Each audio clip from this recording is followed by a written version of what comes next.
नरसिंहदेव प्रीत्यर्थम राधा कृष्ण प्रसादता आयश्यति पवनः पुण्यां भागवतीं शुभां व्यासो वेति सुखो वेति राजो वेति न वेति वः श्रीधरं सकलं वेति श्रीनरसिंह प्रसादतौ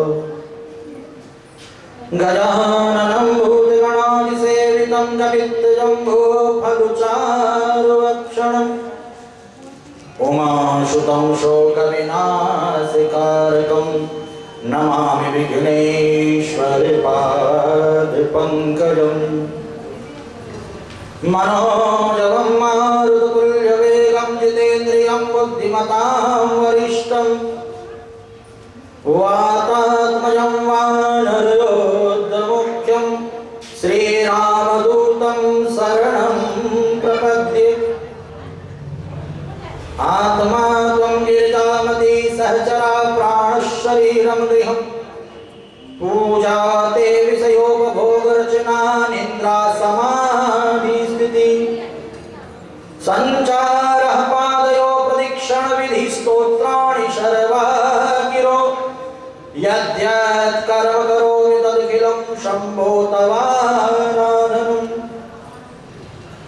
देयं सदा परिभवग्नमभीष्टदोहं तीर्थास्पदं शिवविरञ्चिनुतं शरण्यं प्रेत्याद्यहं प्रणतपालभवाब्धिपोतं वन्दे महापुरुषते चरणारविन्दम्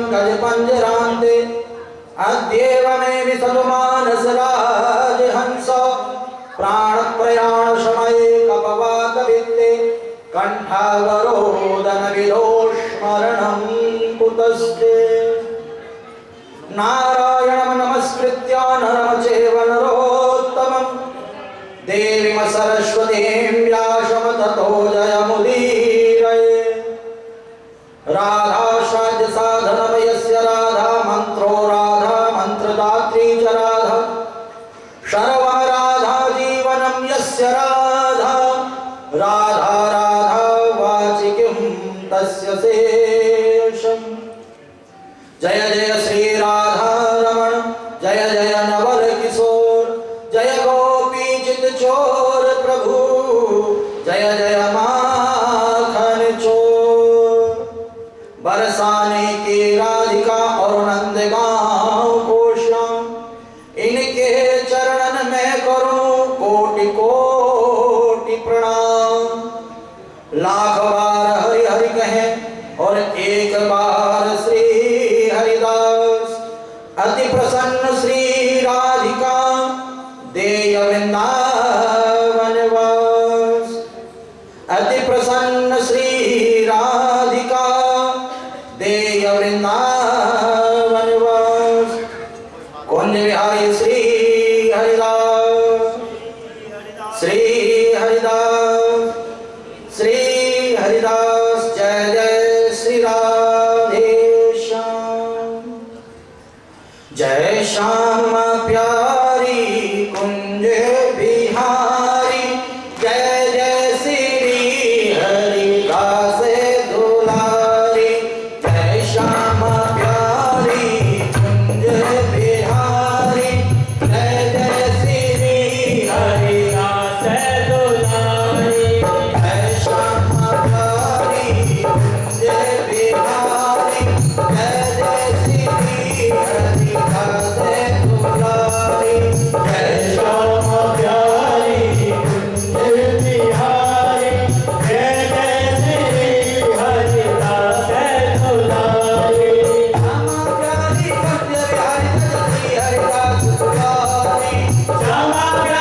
कृष्णाय वासुदेवाय हरे परमात्मने प्रणतः क्लेशनाशाय गोविंदाय नमो नमः। वसुदेव सुतं देवं कंसचाणूरमर्दनं देवकी परमानंदं श्रीकृष्णं वंदे जगद्गुरुं। श्रीकृष्णं वंदे जगद्गुरुं।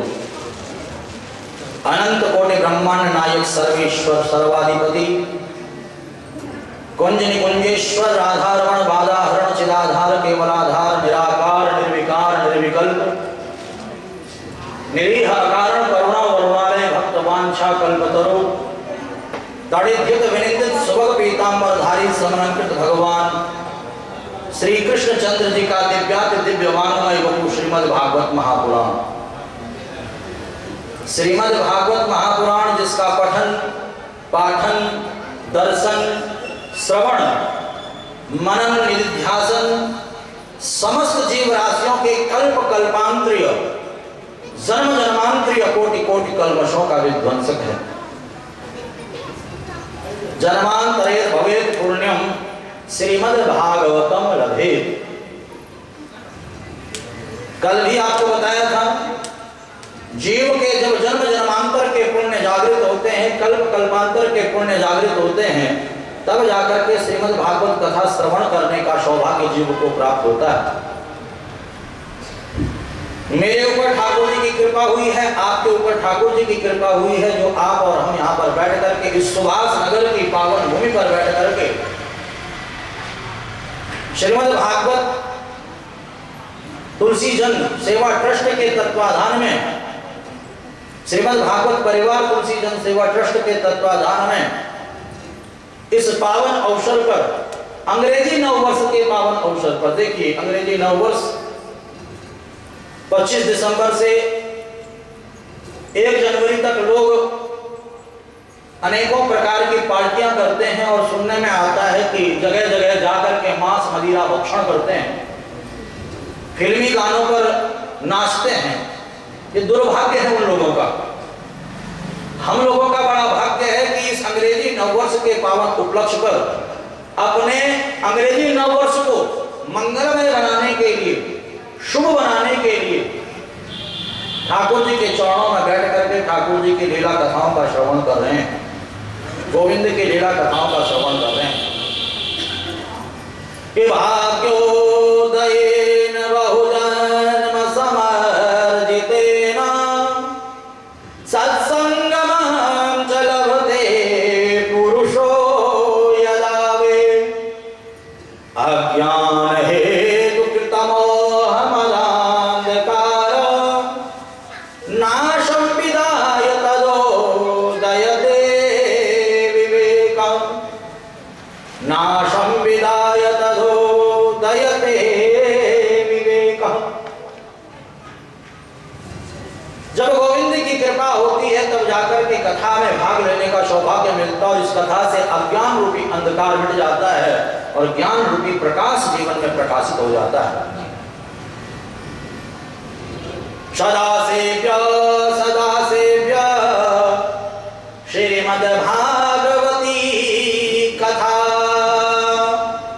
यस्या श्रवणमात्रेण हरिश्चित्तं समाश्रये, हरिश्चित्तं समाश्रये।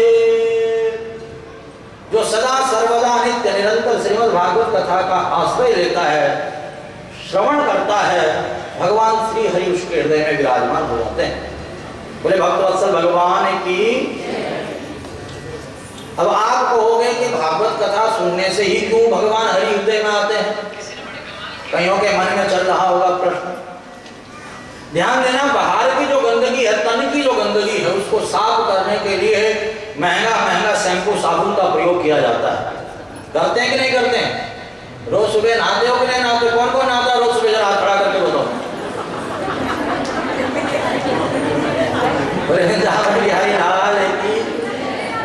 एक मैया कह रही, गुरुजी, अरे वाह वकील साहब, हार्दिक स्वागत आपका। वकील साहब, एक भैया मुझे कह रही कि आजकल सर्दियां पड़े तो मुझे हफ्ते में एक बार करता आपको। अच्छा, हफ्ते में कौन कौन एक बार वाला है? हाथ खड़ा करके बताओ। वो उसका हाथ उठा कुछ लोगों को। बोले बिहारी लाल। तो बाहर की गंदगी को साफ करने के लिए रोज नहाते हो कि नहीं नहाते हो? और महंगा महंगा साबुन महाराज, और माताएं तो बहुत महंगा महंगा साबुन लगाती हैं, शैम्पू भी बड़ा महंगा महंगा लगाती हैं, ताकि बाहर का गंदगी साफ और सुंदर स्वच्छ दिखे। चलो, बाहर का गंदगी आप महंगा महंगा साबुन शैम्पू से साफ कर दोगे, तो भीतर का गंदगी कैसे साफ होगा? भीतर भी तो गंदगी है। अब आप कहोगे कि हमारे भीतर कौन सा गंदगी है भाई? शास्त्र कहता है कि काम, क्रोध, मद, लोभ, मोह, यह भी गंदगी है। ये मन की गंदगी है। काम, क्रोध, मद, लोभ, मोह। और ये भीतर की जो गंदगी है, काम, क्रोध, मद, लोभ, मोह, ये श्रीमद् भागवत रूपी ज्ञान गंगा में डुबकी लगाने से ही साफ होती है और मन निर्मल बन जाता है। और भगवान का कहना है कि निर्मल मन जन सो मोहे पावा, मोहे कपट छल छिद्र न भावा। मैं उसी के मन में विराजमान होता हूँ, उसी के हृदय में विराजमान होता हूँ जिसके मन में कोई छल कपट नहीं होता, जिसका मन स्वच्छ होता है, निर्मल होता है।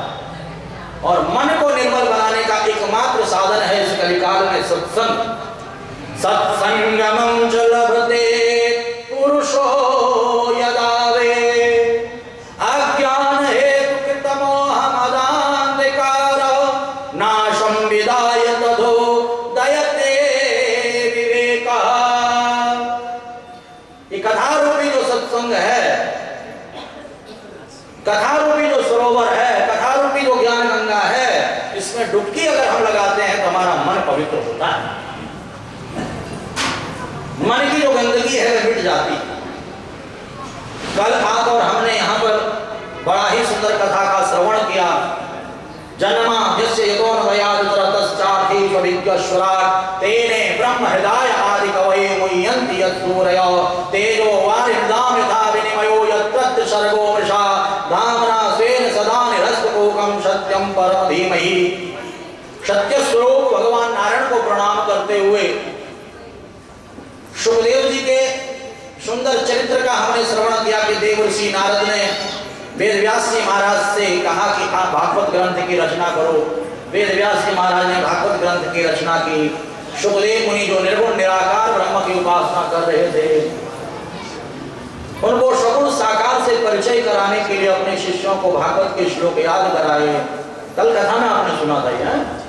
शिष्यों ने सुखदेव मुनि के समक्ष जाकर के श्लोकों का गुणगान किया।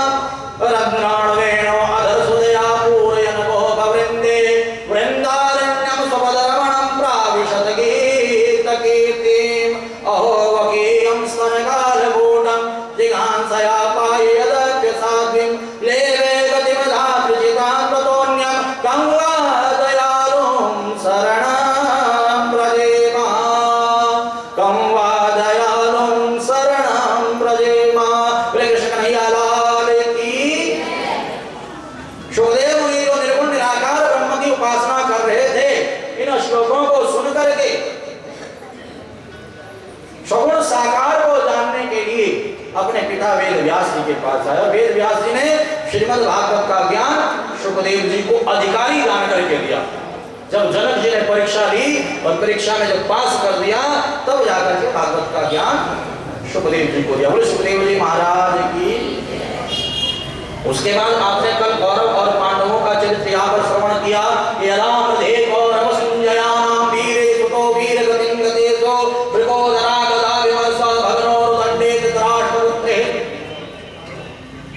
पांडवों के वंश में परीक्षित का जन्म हुआ, परीक्षित राजा बन गए और परीक्षित की भेंट कलयुग से हुई और कलयुग को 4 स्थान दिए। द्योतम पानम स्त्रियाशूना यत्र धर्मश्चतुर्विधा, 4 स्थान दिए। शराब में जो है कलयुग का वास बताया गया है। शराब की अगर लत पड़ जाती है तो बड़े बड़े घर परिवार जो है बर्बाद हो जाते हैं। लत पड़ जाती है तो परिवार बर्बाद हो जाते हैं।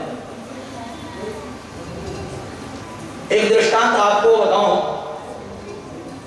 एक बार राजा की सभा में, राजा अकबर की सभा में बीरबल आए और बीरबल ने अपने बगल में कुछ दबा रखा था। अकबर ने कहा बीरबल क्या है बगल में? राजन कुछ नहीं है, तोता है।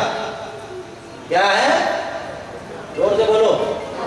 तोता है। कहा तोता बगल में, झूठ बोल लो, सही सही बताओ क्या है? कहा महाराज हाथी है। क्या बोला? हाथी है। अरे क्यों झूठ बोल रहे हो? हाथी बगल में, हाथी कोई बगल में आ सकता है क्या? सही बताओ क्या है? बीरबल ने कहा महाराज शेर है। शेर है बगल में। शेर बगल में? तुमको खा जाता शेर?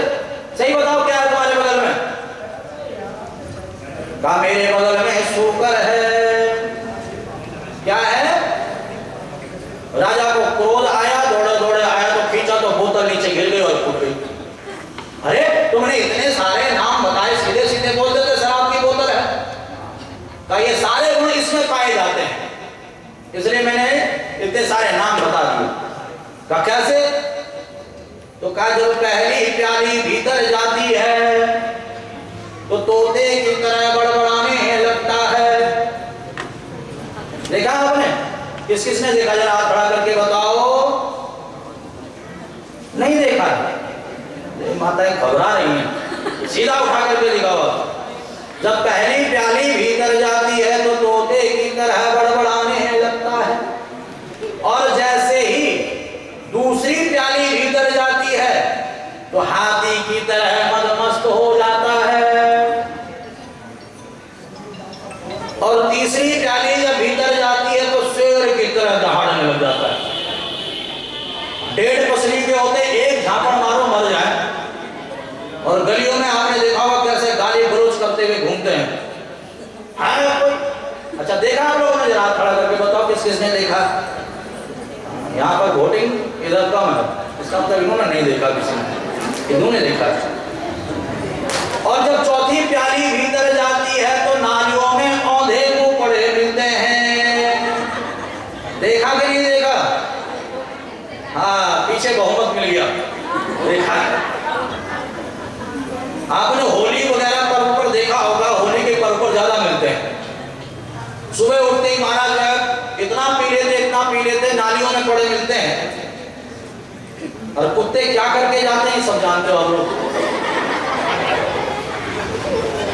और शराब की लत लग जाती है तो पहले जो है पैसा खत्म होता है, फिर घर की माताओं बहनों के जेवर बेच देते हैं शराब पीने के लिए। और फिर महाराज जो जब जेवर वगैरह खत्म हो गया फिर जमीन वगैरह बेच देते हैं, मकान तक बेच देते हैं और यहाँ तक अपनी पत्नी अपने बच्चों तक को बेच देते हैं।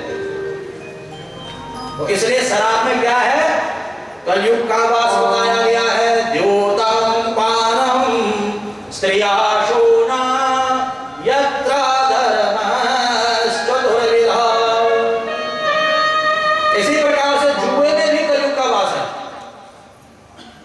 जुए की लत अगर पड़ जाती है किसी को तो महाराज अच्छे अच्छे घर परिवार बर्बाद हो जाते हैं। पहले तो लोग शौक में जुआ खेलते हैं। एक सज्जन मुझे कह रहे थे, कहा गुरु जी 1 रुपए का 90 रुपए मिलता है। एक सज्जन बोल रहे थे मुझे, और कई बार जीत चुका हूं। तो ऐसे मैंने कहा भैया तुम तो एक सज्जन हो, मेरे को कई सज्जन मिलते हैं। कहा गुरुजी घर परिवार बर्बाद हो गया,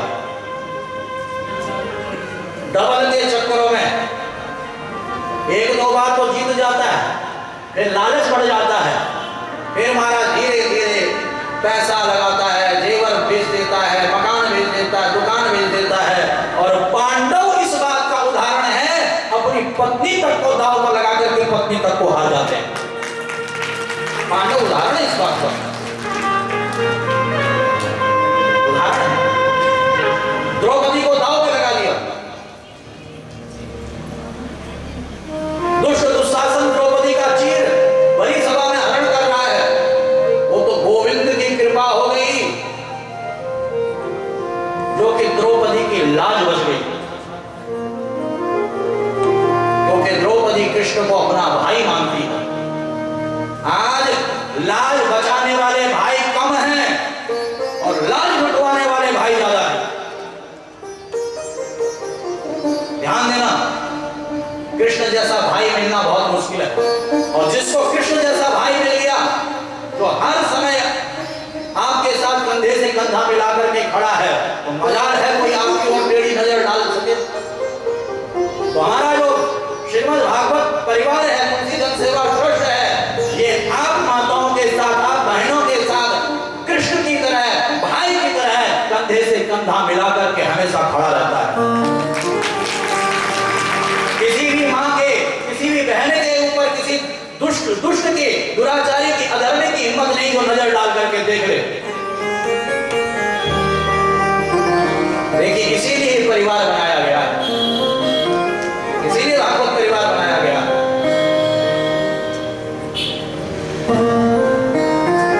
ध्यान देना, किसी के जीवन में भी कोई कष्ट आए तो सारे के सारे खड़े हो जाते हैं, एक दूसरे के साथ कंधे से कंधा मिलाकर। अभी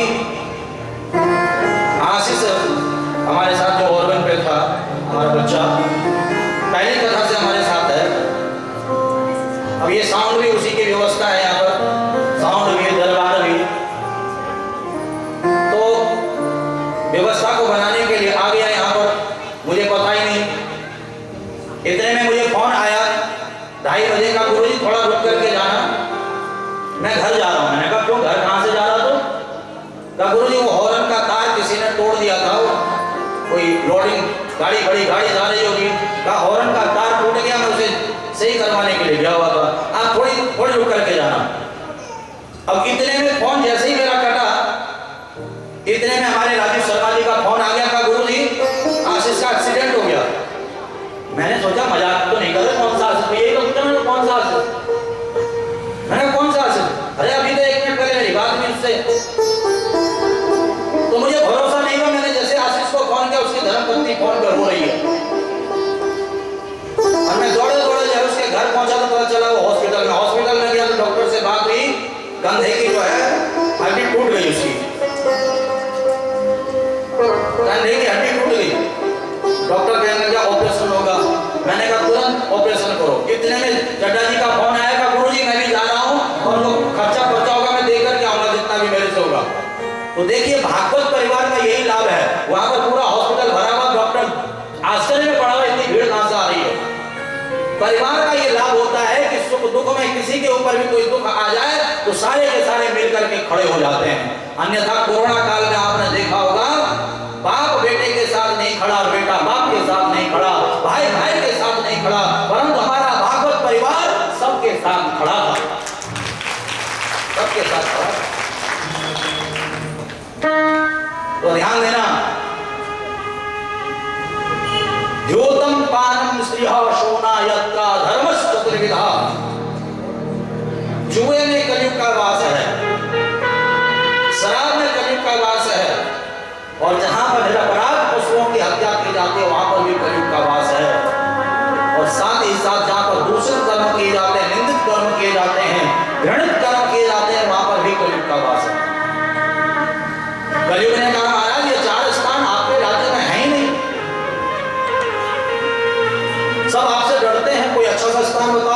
और कलयुग तेरे अंदर कोई अच्छाई है? कलयुग ने कहा बुराइयों की तो मैं खान हूं, अच्छाई केवल एक है मेरे अंदर। और कौन सी अच्छाई है? यत् फलम नास्तु तपसा नयोगेन समाधिनाम तत् फलम लभते शंकर करो केशव कीर्तना। जो फल लाखों करोड़ों वर्षों में जप से तप से भूखे रहने से नहीं मिलता है, शरीर को सुखाने से नहीं मिलता है, इस कलिकाल में केवल भगवत नाम भजन कर लो, भगवत नाम स्मरण कर दो, भगवत कथाओं का श्रवण, भगवत कथाओं का आयोजन कर लो, तुरंत परमात्मा की कृपा होने लग जाती है। बोले भक्तवत्सल भगवान की। कलयुग को स्वर्ण में वास दे दिया। ध्यान देना, स्वर्ण भगवान का भी स्वरूप बताया गया है। धातु नाम अश्विन कांचनम, भगवान कहते हैं धातुओं में स्वर्ण में हूं, और यहां पर कलयुग का वास दे दिया। ध्यान देना, जो धन, जो स्वर्ण हम मेहनत से कमाते हैं, ईमानदारी से कमाते हैं, उसमें हमेशा भगवान नारायण का वास होता है। और जो हम झूठ बोल करके, दूसरे को दुख दे करके, दूसरे को तकलीफ दे करके, दूसरे को कष्ट दे करके, दूसरे का धन हरण करके जो धन हम इकट्ठा करते हैं, उसमें कलयुग का वास बताया गया है। और जैसा खाओ अन्न वैसा बने मन। अगर आपके घर में दूषित अन्न आता है, दूषित धन आता है, दूषित स्वर्ण आता है, तो घर में दुख भी आएगा, तकलीफ भी आएगी, बीमारियां भी आएंगी, रोग भी आएगा, अनेकों अनेकों प्रकार के कष्ट आपके घर में रहेंगे। परंतु शुद्ध धन आपके घर में आएगा, शुद्ध अन्न आपके घर में आएगा, शुद्ध स्वर्ण आपके घर में आएगा, तो आपके घर में सुख आएगा, संपत्ति आएगी, आयु, आरोग्य, ऐश्वर्य सबकी वृद्धि होगी, आनंद ही आनंद आपके घर में रहेगा। अब आप कहोगे कि भैया हम तो मेहनत से कमा रहे हैं, ईमानदारी से कमा रहे हैं, हमें क्या पता कि सामने वाले ने कैसे कमाया। तो ध्यान देना, भागवत में दशांश दान का विधान बताया गया, दान का विधान। सतपात्र दानात् भवेत् धनाढ्यो धनाढ्य भावात् प्रकरोति पुण्यम पुण्य प्रभावात् पृथ्वीं प्रयान्ति पुनर्धनाढ्य पुनरेव दाता। आदत्त दानात् भवेत् दरिद्रो दरिद्र भावात् प्रकरोति पापं पाप प्रभावात् नरकं प्रयान्ति पुनर्दरिद्रः पुनरेव पापी। का जो सतपात्र को दान करता है, जो संतों को, ब्राह्मणों को, आज एक घटना मैं आपको बताऊं, सोशल मीडिया पर आपने भी देखा होगा कि एक नेताजी ने, नेताजी का नाम नहीं बताऊंगा क्योंकि व्यासपीठ मर्यादा नहीं देती है, एक नेताजी ने जो है ब्राह्मणों को निमंत्रण पर बुला दिया और बुलाकर ब्राह्मणों को दक्षिणा कम दे दिया। तो ब्राह्मण वहां पर रो रहे हैं, विवाद कर रहे हैं, पुतले फूंक रहे हैं, पुतले फूंक रहे हैं वहां पर। तो एक ब्राह्मण को मैंने देखा कि रो रहा था। भाई पत्रकार ने पूछा क्यों रो रहा, कहा कि मैं बड़ी दूर से आया हूं, 2000 रुपया तो मेरा किराया लग गया, 2000 रुपया तो किराया लग गया मेरा, और दक्षिणा मिल रही मुझे 500 रुपया। अब मैं किराया भाड़ा दूं, घर वापस जाऊं, बच्चों को क्या खिलाऊं, बहुत गरीब हूं, घर में कुछ है ही नहीं। बच्चों ने बड़ी आस के साथ भेजा है कि भाई बड़े भारी सेठ के यहाँ जा रहे हो, कुछ लेकर के आओगे। शाम को एक बच्चे ने कहा कि चाउमीन लेकर के आना, एक ने कहा पिज्जा लेकर के आना, पत्नी ने कहा नहीं सूट लेकर के आना मेरे लिए, नहीं साड़ी लेकर के आना। और यहाँ तो 500 रुपया मिला, 1500 रुपया तो उधार लेकर के मैंने दे दिया, कर्जा चुकाऊंगी क्या करो। और उधर से सेठ जी कह रहे हैं कि भैया ये तो दान का विषय है, दान श्रद्धा से दिया जाता है, जितनी हमारी श्रद्धा हमने दे दिया। बड़ा विवाद चल रहा है। तो मैं ऐसे लोभी लालची ब्राह्मणों को भी धिक्कारता हूं जो धन के लोभ में जो है ऐसी जगहों पर जाते हैं, और ऐसे सेठों को भी धिक्कारता हूं कि आपके पास ठाकुर जी ने इतना धन दे रखा है, अगर आपने किसी को अपने घर पर निमंत्रण दिया है तो आपको उसको खुश करके भेजना चाहिए, और नहीं सामर्थ्य तो मत बुलाओ।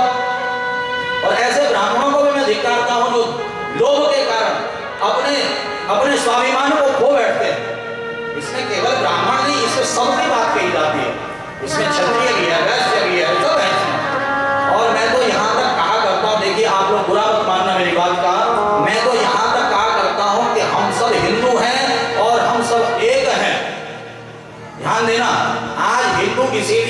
का कारण बन चुका है, क्योंकि अनेकों अनेकों जातियों में बंट रहा है, अनेकों अनेकों धर्मों में बंट रहा है, इसीलिए हिंदू टूट रहा है, इसीलिए बिखर रहा है।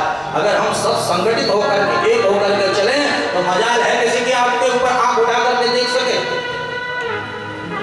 कोई कहता मैं ब्राह्मण हूं, कोई कहता मैं क्षत्रिय हूं, कोई कहता मैं वैश्य हूं, कोई कहता मैं दलित हूं, बस इसी में बटे पड़े। दलितों में भी एक से एक दलित है, ब्राह्मणों में भी एक से एक जातियां, एक से ब्राह्मण है, क्षत्रियों में भी एक से एक जातियां, एक से एक क्षत्रिय हैं, और महाराज वैश्यों में भी एक से बढ़कर के एक वैश्य हैं, एक से जातियां हैं, अलग अलग शाखाओं में बटे पड़े।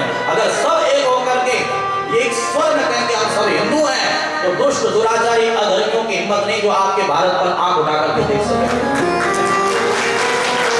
ये जो अधर्मी, जो दुष्ट दुराचारी, जो विधर्मी, जो राक्षस हमारे बॉर्डरों पर घुसपैठ कर रहे हैं, हमारे देश में आकर के जो हम लोगों को लूटने का काम कर रहे हैं, मारने का काम कर रहे हैं, आतंक फैला रहे हैं, हिम्मत नहीं है किसी की आपके देश में आ जाए, आपके भारत पे आंख उठा करके देख ले।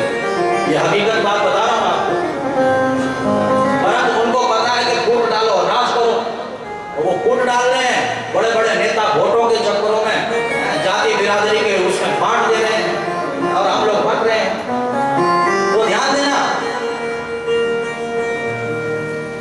जैसा खाओ अन्न वैसा बने मन, और दान देने से हमेशा धन पवित्र होता है।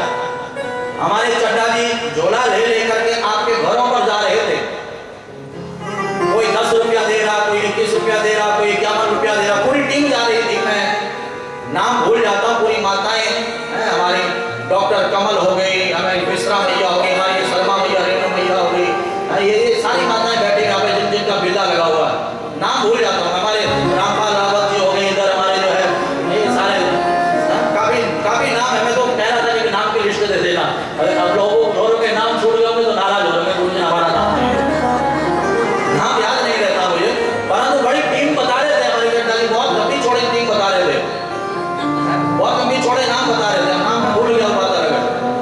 घरों घरों से जाकर के मुझे विश्वास है कि आपकी टीम में एक ही व्यक्ति ऐसा है जो कि संपूर्ण भागवत करा सकता है। समझ रहे हो कि नहीं समझ रहे हो? परंतु ये भागवत परिवार इसलिए नहीं बनाया कि एक ही व्यक्ति भागवत करवा दे, ये भागवत परिवार इसलिए बनाया है ताकि संपूर्ण सुभाष नगर वाले का योगदान मिल सके, घर घर से योगदान, अंशदान मिल सके, ताकि घर घर में ठाकुर जी की कृपा हो, घर घर में खुशहाली आए, घर घर में खुशहाली आए। अगर मैं किसी एक को ही कह दूं कि भैया अकेली भागवत तूने करानी है, तो मुझे पूर्ण विश्वास है कि अकेले ही भागवत हो जाएगी। क्यों मिश्रा जी, हो जाएगी कि नहीं हो जाएगी? क्यों रामपाल जी, हो जाएगी कि नहीं हो जाएगी? अगर हम तुम्हें कह देंगे भाई तुम ही जजमान हो, पूरा कुछ होगा, बीबी जी कह रहे बिल्कुल हो जाएगी। परंतु फिर घर घर में 1 महीना से क्यों जा रहे हो? इस भागवत परिवार का एक ही संकल्प है, चाहे 1 रुपया आए, प्रत्येक घर से आए, और प्रत्येक घर को जो है कृष्ण कथा का लाभ मिले, इस कृष्ण कथा का पुण्य मिले, यही संकल्पों के साथ ये भागवत परिवार बनाया गया, इसी संकल्प के साथ। तो ध्यान देना, दान देने से जो भी आप इस कथा में दान दे रहे हो, जो भी आप जिसको आवश्यकता है उसको दान दे रहे हो, जहां भी जरूरत पड़ती है, दान हमेशा सत्पात्र को देना चाहिए, जो अधिकारी है। अनाधिकारी को दान भी नहीं देना चाहिए। क्या पंडित जी को दान दे दिया और पंडित जी शाम को चले गए और बोतल ले ली, बोतल पी ली, और जो है वो दान नहीं लगने वाला। किसी मांगने वाले को आपने दान दे दिया और शाम को जुआ खेल लिया, शराब पी लिया, वो दान आपको नहीं, उसका कोई लाभ नहीं मिलने वाला। दान उसको दो जो आपके दान का सदुपयोग कर सके, अपने घर में ले जाए, अपने बच्चों को खिलाए, अपने परिवार को खिलाए, अपनी आजीविका, अपनी व्यवस्था को बनाए, उसको दान देना चाहिए। और सत्पात्र दाना भवे धनाट्यो धनाट्य भावात् प्रकरोति पुण्यम पुण्य प्रभावात् त्रिदिवं प्रयाति पुनर्धनाट्य पुनरैव दाता। दान देने से धन बढ़ता है। मैं आपको 5वें दिन दान की महिमा बताऊंगा, जब नंद बाबा ने अपने सारे खजाने खोल दिए थे। 5वें दिन दान की महिमा आप लोग श्रवण करोगे। तो ध्यान देना, राजा परीक्षित ने अधर्म से बना हुआ मुकुट धारण किया, कलयुग उसमें बैठ गया। राजा समिक मुनि का अपमान किया। ये कल कथा प्रसंग आपने श्रवण किया था। यहाँ पर समिक मुनि के पुत्र श्रृंगी ऋषि ने श्राप दे दिया कि इति लंघित मर्यादं तक्षकौ शब्दमे हनि। जिसने अपनी मर्यादा का उल्लंघन किया, एक संत, एक ब्राह्मण, एक भक्त का अपमान किया है, आज से 7वें दिन तक्षक नामक सर्प उसको भस्म कर देगा। जैसे ही राजा परीक्षित को पता चला कि मुझे श्राप लगा है, राजा परीक्षित अन्न जल का त्याग करके गंगा जी के तट पर पहुंच गए। भाई आपके गली मोहल्ले में कोई छोटा मोटा नेता होता है, उसको कोई दुख बीमारी हो जाए तो भीड़ लगती कि नहीं लगती है? पूरी पृथ्वी के सम्राट है राजा परीक्षित। पूरी पृथ्वी के जितने भी बड़े बड़े संत महंत थे, सारे राजा परीक्षित के सामने खड़े हो गए। कहा, राजन, हम आपके लिए क्या करें? हमारे लिए सेवा बताओ। राजा ने सबको हाथ जोड़ करके प्रणाम किया कि तत्रोप जगमोर भुवनं पुनानां महानुभाव मुनियास शिष्य प्रायेण तीर्थाधिगमा पदेशे स्वयं तीर्थानि पुनान्ति सन्तः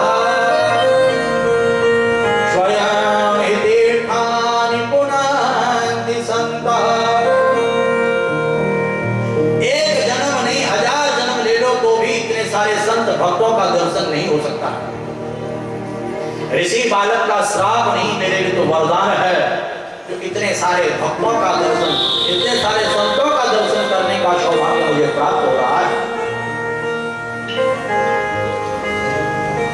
जो भी मेरे प्रश्न का उत्तर देना चाहता है इस आसन पर बैठता है। अब राजा है, न जाने क्या पूछ बैठे। किसी का साहस नहीं हुआ तो वहीं पर व्यास नंदन सुखदेव जी का आगमन हो गया। बोले सुखदेव जी महाराज के। और सभी ने मिलकर के सुखदेव जी का पूजन किया, अर्घ्य से, वाद्य से, गंध से, अक्षत से, पुष्प से। ध्यान देना, हमारे घर पर कोई भी अतिथि आता, कोई भी संत ब्राह्मण आता है तो उसका हम पूजन करते हैं। ये हमारे पहाड़ों की बड़ी परंपरा है। उत्तराखंड से, पहाड़ से कौन कौन है जरा हाथ खड़ा करना। बोले वृंदावन बिहारी लाल की। काफी लोग होता है कि नहीं होता है? हमारे उधर परंपराएं हैं पहाड़ों में कि कोई भी आ जाए घर पर, अतिथि आ जाए, संत आ जाए, ब्राह्मण आ जाए तो उसको तिलक लगाया जाता है, चावल अक्षत लगाया जाता है, उसको भेंट भी दिया जाता है अपनी श्रद्धा अनुसार। ये उसका सम्मान होता है, उसका आदर होता है।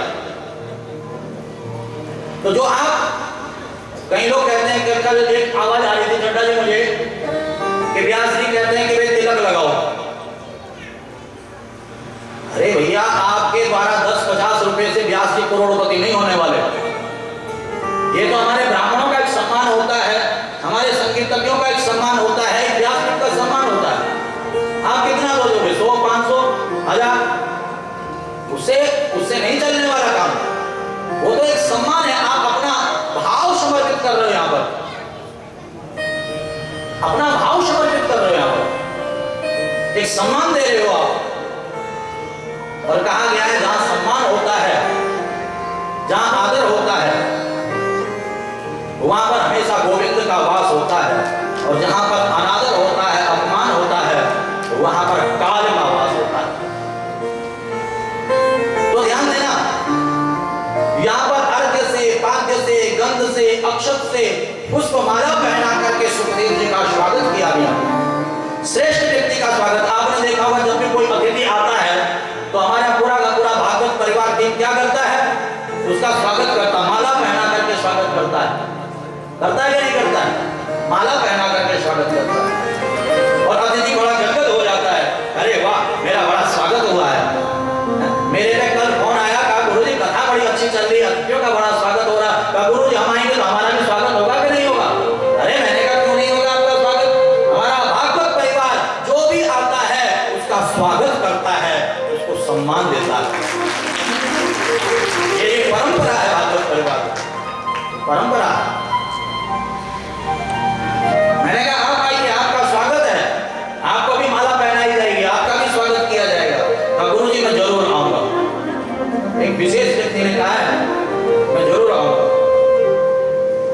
तो ध्यान देना, यहाँ पर सुखदेव जी का पूजन किया गया, सुखदेव जी का स्वागत किया गया कि गुरु ब्रह्मा गुरु विष्णु गुरुदेव महेश्वर गुरु साक्षात परब्रह्म तस्मै श्री गुरुवे नमः।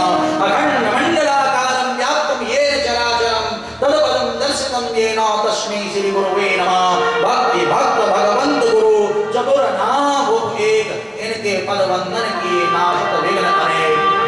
यं प्रभजन्तमनुपेतमपेत कृत्यं द्वैपायनो विरह कातर आजुहाव पुत्रेण तन्मयतया तरवो विनेन्दुस्तम सर्वभूतिहृदयं मुनिमान तोष्मि। सुखदेव जी को सुंदर आसन पर बिठा दिया गया। सुखदेव जी ने राजा परीक्षित से कहा कि हे राजन, आप क्या पूछना चाहते हो, आप क्या जानना चाहते हो। राजा ने सुखदेव जी को प्रणाम करते हुए सुखदेव मुनि से कहा कि हे गुरुदेव, अतः वृक्षामि संसिद्धिं योगिनां परमं गुरो पुरुषस्य हयत कार्यं म्रियमाणस्य सर्वदा म्रियमाणस्य सर्वदा। हे गुरुदेव, आप गुरुओं के गुरु हो, परम गुरु हो।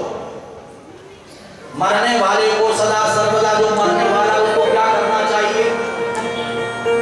देखिए, राजा परीक्षित ने प्रश्न ये नहीं किया कि मैं मरने वाला हूं, मैं क्या करूं।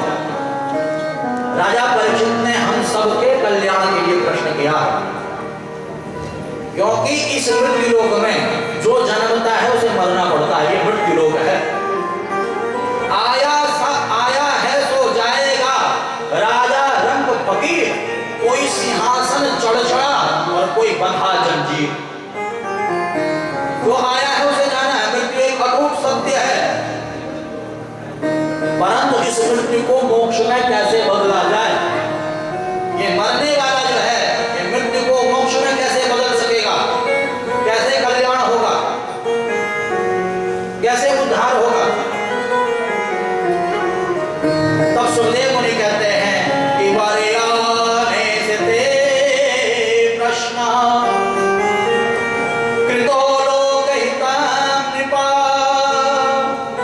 आत्मवेद सम्मतः पुंसः श्रोतव्यादिसूया परः।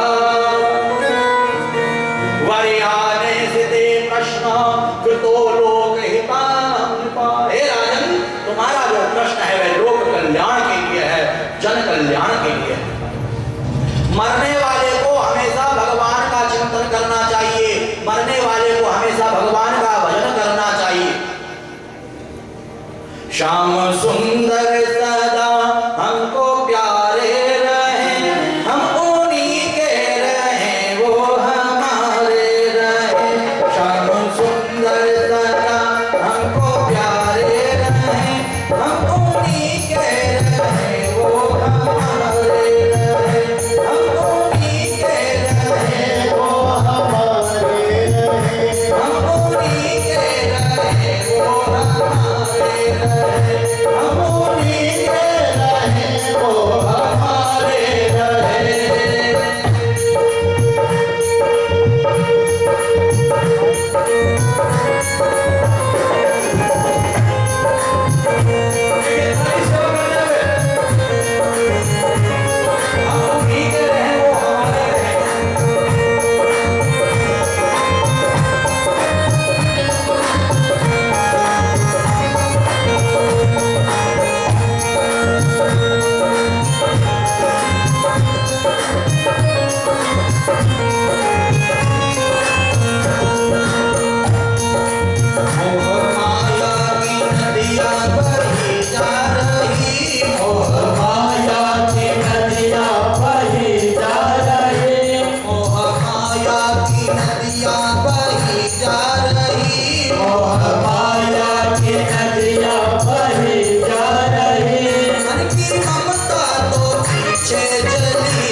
मन की ममता को पीछे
प्यारे रहें, हम उन्हीं के रहें, वो हमारे रहें। यही प्रार्थना आप सबने रोज करनी है। आइए अतिथियों का स्वागत, अतिथियों का सत्कार। वृंदावन बिहारी लाल की। आज शर्मा परिवार की ओर यजमान है, मैं उनसे कहूँगा गुरु जी का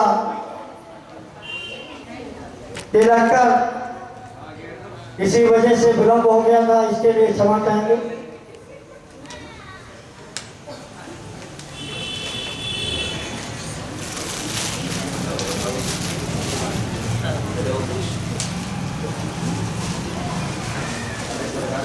राजीव शर्मा जी, रेणु शर्मा जी उनकी धर्मपत्नी, उनकी दोनों बहनें हेमा शर्मा जी, ज्योति शर्मा जी और पूरे परिवार का भागवत परिवार हार्दिक अभिनंदन, हार्दिक स्वागत करता है।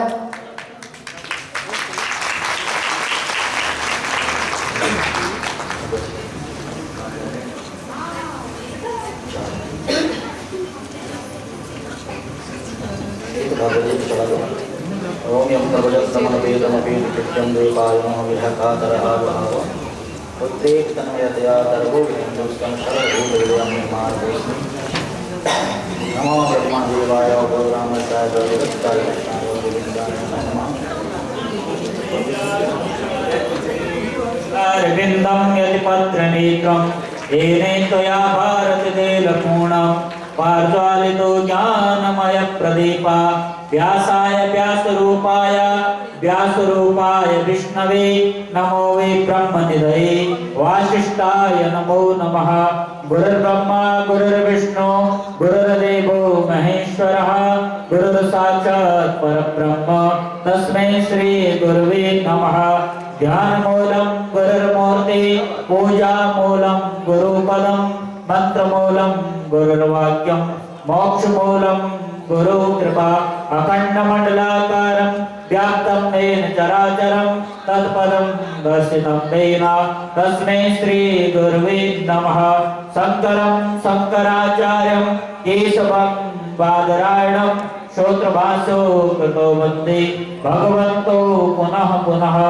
नमः कमलनाभाय नमस्ते जलसायिने नमस्ते केशवानंदा वासुदेव नमोस्तुते वासुनाथ वासुदेवस्य वासुतं भुवनत्रयं सर्वलोक निवासोऽस्मि वासुदेव नमोस्तुते। वसुदेव सुतं देवं कंसचाणूरमर्दनं देवकी परमानन्दं कृष्णं वन्दे जगद्गुरुः। कृष्णाय वासुदेवाय हरये परमात्मने प्रणताक्लेशनाशाय गोविंदाय नमो नमः। प्रभुव्यास भगवान की जय, बोलो सुखदेव जी महाराज की जय, श्रीमद् भागवत महापुराण की जय। मेरे मित्र अरविंद श्रीवास्तव जी एडवोकेट साहब, जिन्होंने भागवत परिवार को 2100 रुपए देकर के भागवत परिवार का सहयोग किया है, एक बार जोरदार तालियों के साथ।